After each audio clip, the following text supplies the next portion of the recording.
كثيرا كثيرا.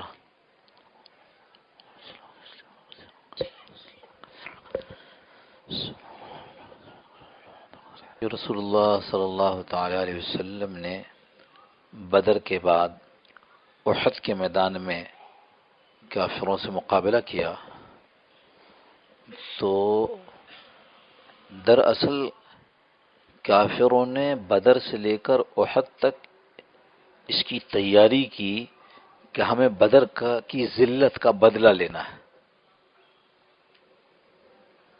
تو بدر میں مسلمانوں کے پاس صرف ایک بات تھی، اے اللہ، جو رسول اللہ صلی اللہ علیہ وسلم دعا فرما رہے تھے، اے اللہ اگر یہ مٹھی بھر جماعت ختم ہو گئی تو کل قیامت تک تیری روئے زمین پر تیری عبادت کرنے والا کوئی نہیں ہوگا. اللہ کے ساتھ ایک خاص تعلق کا اظہار تھا، خاص تعلق. اور جب یہ احد میں آئے ہیں تو چونکہ صرف بدلہ لینے کے لیے آئے، حضرت رسول کریم صلی اللہ علیہ وسلم نے کی چاہت تھی کہ وہ مدینہ منورہ میں رہ کر لڑیں، نوجوانوں کی چاہت تھی باہر نکل کر لڑیں. آپ صلی اللہ علیہ وسلم نے فیصلہ کر دیا باہر نکلنے کا. اب وہاں ساری وہ بات معلوم ہے کہ وہ تیر انداز مقرر کیے گئے، اور وہ تیر انداز جو ہے رسول اللہ صلی اللہ علیہ وسلم کی بات کو صحیح طور پر سمجھ نہ پائے کہ آپ صلی اللہ علیہ وسلم نے فرمایا تھا کہ یہاں سے ہرگز ہرگز نہ اترنا. وہ یہ سمجھے کہ شاید وہ حکم تو جنگ کے دوران کا تھا، اور اب تو کافر بھاگ رہے ہیں، اور بھاگ رہے ہیں پلٹ کے، تو جنگ تو ختم ہو گئی، اب تو ہمیں ان کا پیچھا کرنا ہے. تو وہ بھی اتر آئے، اور پھر وہ فتح شکست میں بدلی. ایسے کہ احد کے دامن میں یہ کھڑے تھے. خالد بن ولید اس وقت تک مسلمان نہیں ہوئے تھے. انہوں نے دیکھ لیا کہ یہ جو رسول اللہ صلی اللہ علیہ وسلم نے اوپر کھڑا کیا تھا، یہ ابھی کافروں کی طرف تھے، یہ جو اوپر کھڑا کیا تھا تو یہ نیچے کوئی آتا جاتا سب نظر آتا. یہ ایک، اگر آپ لوگوں میں سے جو گئے ہوں وہاں دیکھا ہوگا کہ وہ نیچے ایک کھائی جیسی ہے، وادی جیسی ہے، تو وہ نظر آتا. اب یہ تو ہٹ گئے، تو اگر ہم نیچے نیچے سے سر جھکا کر نکل آئیں گے تو مسلمانوں کو پتہ ہی نہیں چلے گا. انہوں نے کچھ لوگوں کو لیا اور نیچے سے نکل کے اس پہاڑ کے پیچھے سے یہاں آئے. مسلمان جو پہلے یہاں لڑ رہے تھے، کافر سامنے تھے، کافر پلٹ کے بھاگے، مسلمان ان کے پیچھے بھاگے، مسلمان آگے ہو گئے، کافر ان سے آگے ہو گئے، اور یہ لوگ پیچھے پلٹ کر آ کر مسلمانوں کے پیچھے ہو گئے. تو مسلمان دونوں طرف سے پھنس گئے. پھر جو ہوا سو 70 بڑے بڑے صحابہ کی شہادت.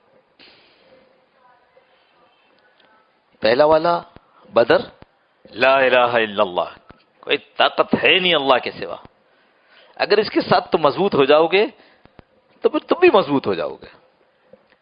اللہ کے کسی مضبوط کے ساتھ مل جانے کا مطلب کیا ہوتا ہے؟ مضبوط ہو جانا. اور احد، اس میں علماء فرماتے ہیں یہ ہے محمد الرسول اللہ، کہ اگر حضور صلی اللہ علیہ وسلم کی کسی بات سے ناسمجھی کی وجہ سے بھی مخالفت کرو گے، سمجھ نہیں سکے، اور اس کی وجہ سے جو کام کیا وہ اللہ کے رسول کے حکم کے خلاف تھا، تو پھر اس کا مطلب یہ ہے کہ آئی ہوئی فتح بھی شکست میں بدل جائے گی. یہ جو دونوں میدان ہو گئے نا، بدر بھی اور احد بھی، تو یہ آیت نازل ہوئی جو میں نے اپنے بات سے پہلے جمعے میں تلاوت کی تھی. ان ینصرکم اللہ فلا غالب لکم، اگر اللہ تمہاری مدد کرے گا، فلا غالب لکم، پھر تم پر کوئی غالب ہو نہیں سکتا. اللہ نے دکھایا بدر میں مٹھی بھر تھے، اور ساری رات کیا کیا؟ تلواریں پکڑتے رہے، بیرونی امداد مانگتے رہے. کیا کیا ہے؟ ساری رات رسول اللہ صلی اللہ علیہ وسلم دعا میں مشغول رہے ہیں، ساری رات. اور دعا بھی کچھ اس والہانہ انداز سے کہ بار بار چادر مبارک گر جاتی تھی. حضرت ابوبکر انہوں آتے وہاں دیکھتے، عریش کہتے ہیں جو چھپر بنایا تھا رسول اللہ صلی اللہ علیہ وسلم کے لیے، عریش میں آتے دیکھتے، پھر وہ چادر اٹھا کے آپ صلی اللہ علیہ وسلم پر ڈالتے، پھر آتے، پھر دیکھتے، پھر اٹھاتے. ایک دفعہ کہہ پڑے اللہ کے رسول آپ نے اللہ سے مانگ لیا، اللہ یقیناً مدد فرمائیں گے. یہ جو تعلق ہوتا ہے نا، جو آج ہمارا ٹوٹا ہوا ہے، سب سے تعلق ہے. میں اپنے بچے کی بیماری کی وجہ سے میں اپنے دفتر کی بھی چھٹی کر سکتا ہوں، میں اپنے کاروبار کو بھی بند کر سکتا ہوں، میں اپنی بچی کی شادی کی وجہ سے سب چیزوں کو قربان کر سکتا ہوں کہ میری بچی کی شادی ہونے والی ہے، یار 2 دن میں نہیں آؤں گا، 3 دن میری دکان بند رہے گی، والد صاحب ہر وجہ سے ہم اپنے آپ کو پیچھے کر لیتے ہیں، نہیں کرتے تو دین کی وجہ سے نہیں کرتے، وہ کوئی اور کرے گا، ہے نا؟ والد صاحب تو اپنے کام میں، ماسٹر صاحب اپنے کام میں، ڈاکٹر صاحب اپنے کام میں، دین کا کام کوئی اور کرے گا۔ میرے گھر کی دیوار ٹوٹ جاوے تو میں انتظار کرتا ہوں کہ محلے والے آگے بنائیں گے، شاید رشتہ داروں میں سے کوئی آ جائے تو دیکھے کہ دیوار ٹوٹی ہوئی، شاید وہ بنا دے، انتظار کرتے ہیں۔ میرا گھر ہے بھائی، میری دیوار تھی، میں بناؤں گا، دین کس کا ہے؟ اس کے لیے کوئی انتظار کرے، کوئی اور آ کر کے اس کا کام کرے گا؟ تو ان ینصرکم اللہ فلا غالب لکم، اگر اللہ تمہاری مدد کرے، فلا غالب لکم، تو تم پر کوئی غالب نہیں آ سکتا، وَإِن يَخْذُلْكُمْ، اور وہ تمہیں چھوڑ دے، مدد نہیں کرے، وَإِن يَخْذُلْكُمْ، تو ایک طرف کر دے، فَمَنْ ذَا الَّذِي يَنْصُرُهُ مِنْ بَعْدِهِ يَنْصُرُكُمْ مِنْ بَعْدِهِ، اللہ یہ قرآن کریم کی آیت ہے، اللہ پوچھ رہے ہیں پھر کون ہے فَمَنْ ذَا الَّذِي يَنْصُرُكُمْ مِنْ بَعْدِهِ، کہ اس کے بعد تمہاری مدد کر سکے۔ صاف نظر آ رہا ہے، کیا اس کی تشریح کی ضرورت ہے؟ ہماری پوری دنیا اس وقت جو ہمارے سامنے، اس کی تشریح ہے، ہم نے اللہ کو چھوڑ دیا، اللہ نے ہمیں چھوڑ دیا، ہر طرف سے پریشانی، باہر سے پریشانی، اندر سے پریشانی، باہر کا دشمن الگ لگا ہوا ہے، اندر کا منافق الگ لگا ہوا ہے، اور دونوں مل کر اس امت مسلمہ کی ایسی تیسی کر رہے ہیں۔ فَمَنْ ذَا الَّذِي يَنْصُرُكُمْ مِنْ بَعْدِهِ، پھر کون ہے؟ وَيَخْذُلْكُمْ، جو اللہ چھوڑ دے، پھر کون ہے جو تمہاری اللہ کے بعد مدد کر سکے؟ وَعَلَى اللَّهِ فَلْيَتَوَكَّلِ الْمُؤْمِنُونَ، اب درس کیا ہو رہا ہے؟ وَعَلَى اللَّهِ فَلْيَتَوَكَّلِ الْمُؤْمِنُونَ، یہ جو ایمان والے ہیں، جو یہ کہتے ہیں کہ ہم اللہ اور اس کے رسول پر ایمان لائیں، جو اپنی نسبت اللہ کی طرف کرتے ہیں، محمد رسول اللہ صلی اللہ علیہ وسلم کی طرف کرتے ہیں، ان کو کیا چاہیے؟ وَعَلَى اللَّهِ فَلْيَتَوَكَّلِ، یہ جو ایمان والے ہیں ان کو چاہیے کہ یہ تو اللہ ہی پر بھروسہ کریں۔ ہمارے بھروسے پتہ نہیں کس چیز پر، بینک اکاؤنٹ پر ہیں، ہماری اولاد پر ہے، ہماری برادری پر ہے،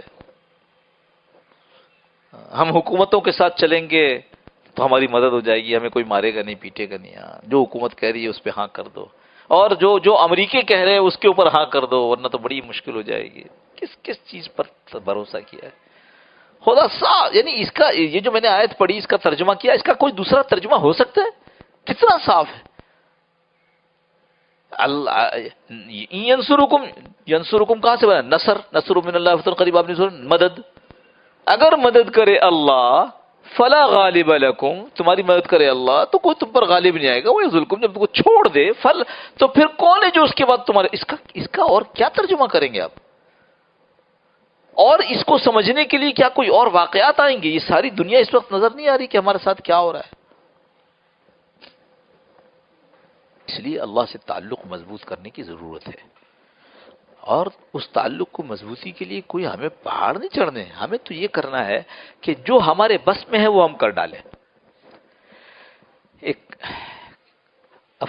آج کل تو نیگرو کہنا بڑا جرم ہے نا، جو کالے افریقی ہوتے ہیں، آپ کہتے ہیں نا ان کو بولو افریقن امریکنز، افریقن مسلمز، تو ایسے ایک افریقی امریکی تھا، ابھی تھا کیا ہے، زندہ ہے، کئی تبلیغ والوں کے ہاتھ میں چڑھ گیا، شکار ہو گیا،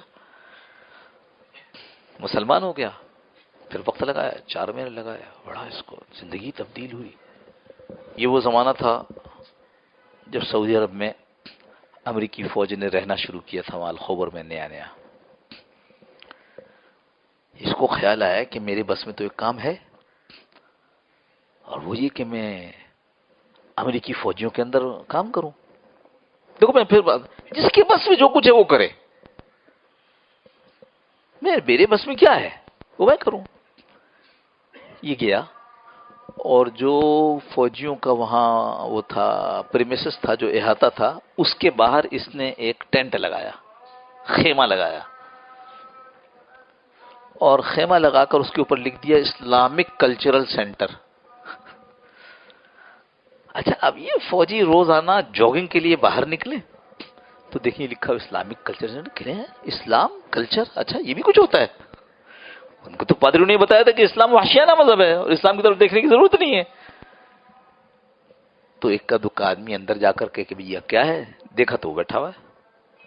وہ جب بات کرے تو پتہ یہ تو اپنے ہی گرائی ہے ہماری امریکی ہے. تو وہ ان کو اسلام سمجھائے.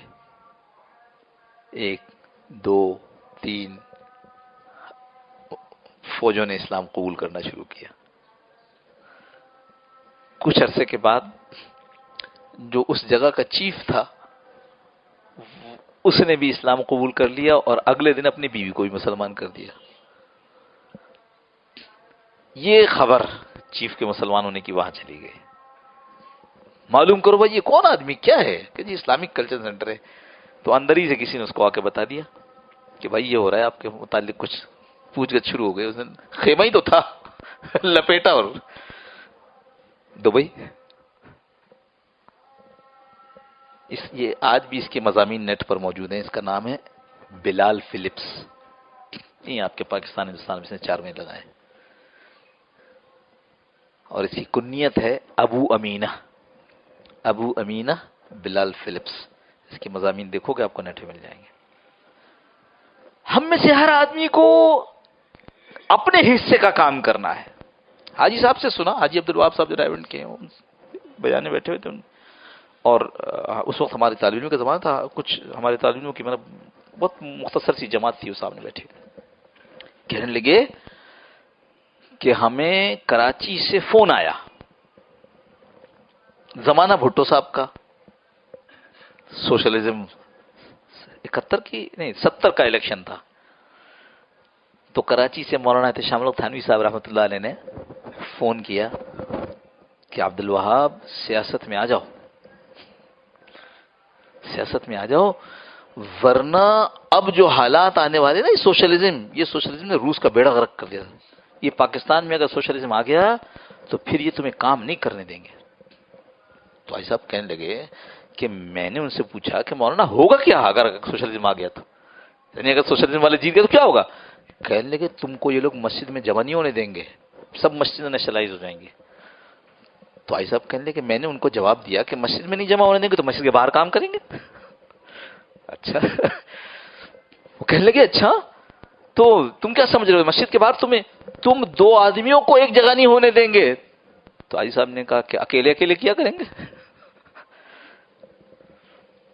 کہنے لگے تم تبلیغ والوں کی سمجھ میں نہیں آ رہی بات, یہ تمہیں جیل میں بند کریں گے. تو کہا پھر جیل میں کام کریں گے. کہہ رہے کہ جیل میں تمہیں قید تنہائی میں رکھیں گے تاکہ تم کوئی اپنی تبلیغ کی بات نہ کر سکو. تو کہنے لگے پھر ہم چپ کے اللہ سے دعا کیا کریں گے.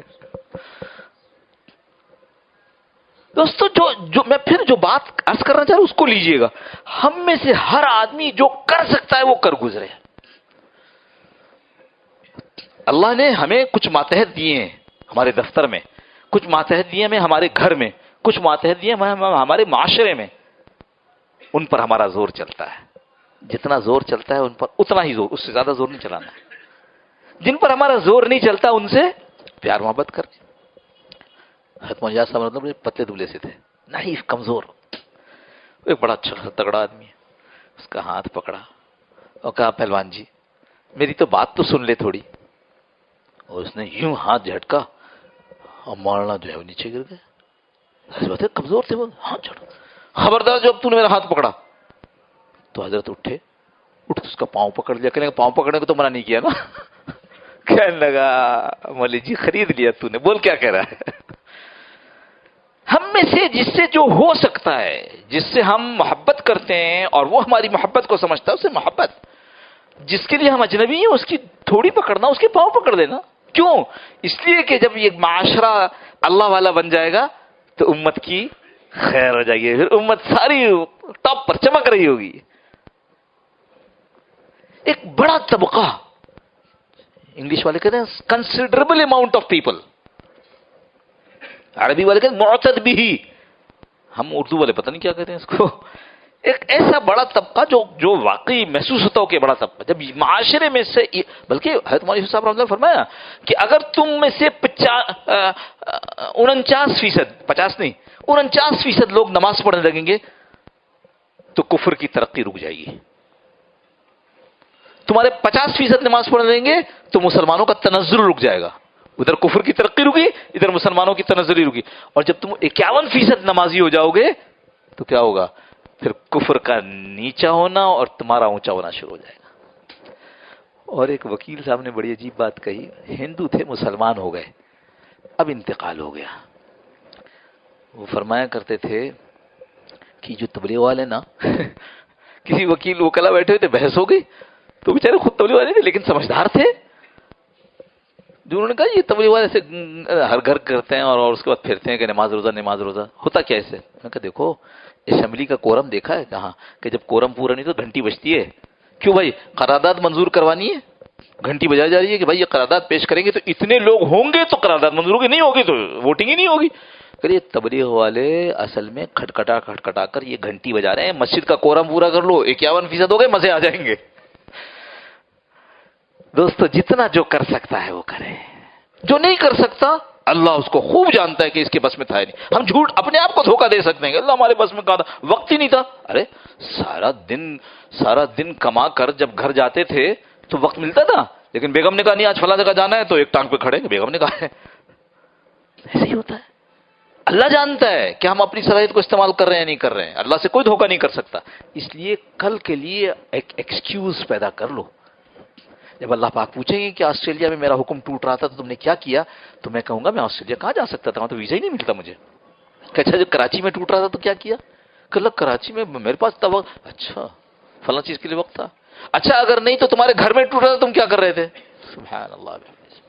اس لیے دوستو جو جتنا کر سکتا ہے نیکی کا حکم کرنا اور برائی سے روکنا. کچھ بھی نہیں ہو سکتا، دعوت والوں سے جڑ جاتے ہیں تو ایک بڑے جو انٹرنیشنل چین ہے جہاں ہر جگہ کام ہو رہا ہے اس کے اندر حصہ پڑ جاتا ہے. کتنی تبدیلیاں آ رہی ہیں.